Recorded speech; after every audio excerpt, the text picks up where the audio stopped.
বিসমিল্লাহির রহমানির রহিম।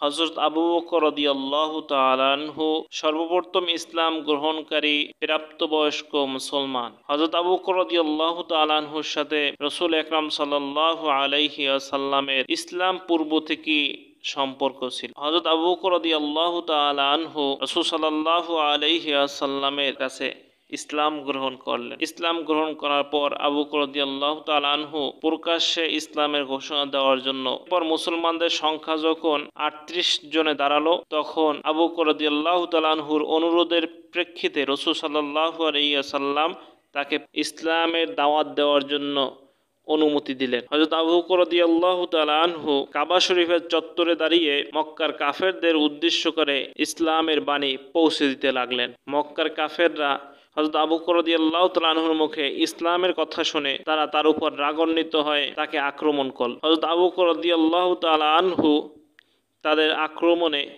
মারাত্মকভাবে আহত হলেন। তার উপর নির্যাতন চলছে, এমত অবস্থায় তার বনু তামিম এসে তাকে উদ্ধার করলো। এক পাপিষ্ট কাফির উতবা ইবনে রবিয়া হযরত আবু বকর রাদিয়াল্লাহু তাআলা আনহুর মুখমণ্ডলে মারাত্মকভাবে আঘাত করলেন। হযরত আবু বকর রাদিয়াল্লাহু তাআলা আনহুর গোত্র বনু তামিম মক্কার কাফেরদেরকে ঘোষণা দিয়ে রাখলো, আবু বকরের যদি কিছু হয় তাহলে আমরা উতবা ইবনে রবিয়াকেও হত্যা করব। হযরত আবু বকর রাদিয়াল্লাহু তাআলা আনহুকে তার মায়ের কাছে নিয়ে গেল। তার মা তার ছেলের এই অবস্থা দেখে কান্নায় ভেঙে পড়লেন। বিকাল পর্যন্ত কোনো হুঁশ ছিল না। যখন হুঁশ ফিরল, আবু বকর রাদিয়াল্লাহু তাআলা আনহু জিজ্ঞেস করলেন যে আল্লাহর রাসূলের কি অবস্থা। বনু তামিম তাকে বলল, যার কারণে তোমার আজকে এই অবস্থা তাকেই তুমি সবার আগে স্মরণ করছো, তোমার জন্য ধিক্কার। বনু তামিম তার মাকে বলল, আমরা চলে যাচ্ছি, তুমি তোমার ছেলের দিকে খেয়াল রেখো। তার মা তার কাছে আসলেন, এসে জিজ্ঞেস করলেন, বাবা কি খাবে? হযরত আবু বকর রাদিয়াল্লাহু তাআলা আনহু বললেন, মা আমি কিছুই খাবো না, আমি শুধু আল্লাহর রাসূলের অবস্থা জানতে চাই। আল্লাহর রাসূলের অবস্থা না জেনে আমি কিছুই গ্রহণ করব না। তার মা বললেন, আমি আল্লাহর রাসূল সম্পর্কে কিছুই জানি না, তিনি কোথায় আছেন, কি করছেন। হযরত আবু বকর রাদিয়াল্লাহু তাআলা আনহু বললেন যে উম্মে জামিলের কাছে যাও। উম্মে জামিল রাসূল সাল্লাল্লাহু আলাইহি ওয়াসাল্লাম সম্পর্কে জানেন। আবু বকর রাদিয়াল্লাহু তাআলা আনহুর মা উম্মে জামিলের কাছে গেলেন, গিয়ে রাসূল সাল্লাল্লাহু আলাইহি ওয়াসাল্লাম সম্পর্কে জিজ্ঞেস করলেন।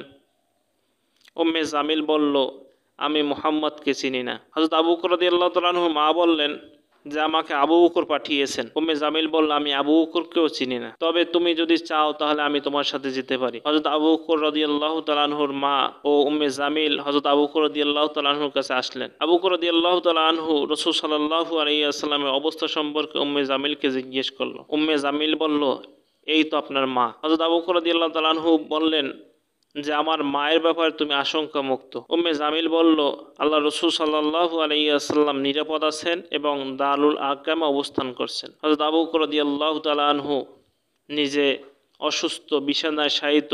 তিনি বললেন যে আমি রাসূল সাল্লাল্লাহু আলাইহি ওয়াসাল্লামকে না দেখে কিছুই গ্রহণ করব না। তার মা এবং উম্মে জামিল তাকে নিয়ে রাসূল সাল্লাল্লাহু আলাইহি ওয়াসাল্লামের উদ্দেশ্যে রওনা করলেন। আবু বকর রাদিয়াল্লাহু তাআলা আনহু দুইজনের কাঁধের উপরে ভর করে রাসূল সাল্লাল্লাহু আলাইহি ওয়াসাল্লামের সাথে সাক্ষাৎ করার জন্য দারুল আরকামে গেলেন। রাসূল সাল্লাল্লাহু আলাইহি ওয়াসাল্লাম আবু বকর রাদিয়াল্লাহু তাআলা আনহুর এই করুণ অবস্থা দেখে খুবই মর্মাহত হলেন। আবু বকর রাদিয়াল্লাহু তাআলা আনহু বললেন যে ইয়া রাসূলুল্লাহ, মক্কার কাফেররা আমাকে বাজেভাবে আঘাত করেছে, তবে আমার এতে বিন্দু মাত্র দুঃখ নেই, বরং আপনি সুস্থ আছেন এটা দেখার পর আমার সমস্ত বেদনা দূর হয়ে গেছে। সুবহানাল্লাহ। হযরত আবু বকর রাদিয়াল্লাহু তাআলা আনহু বললেন, ইয়া রাসূলুল্লাহ, আপনি আমার মায়ের জন্য দোয়া করেন। আল্লাহ রাসূল সাল্লাল্লাহু আলাইহি ওয়াসাল্লাম তার মায়ের জন্য দোয়া করলেন। তৎক্ষণাৎ তার মাও ইসলাম ধর্ম গ্রহণ করলেন।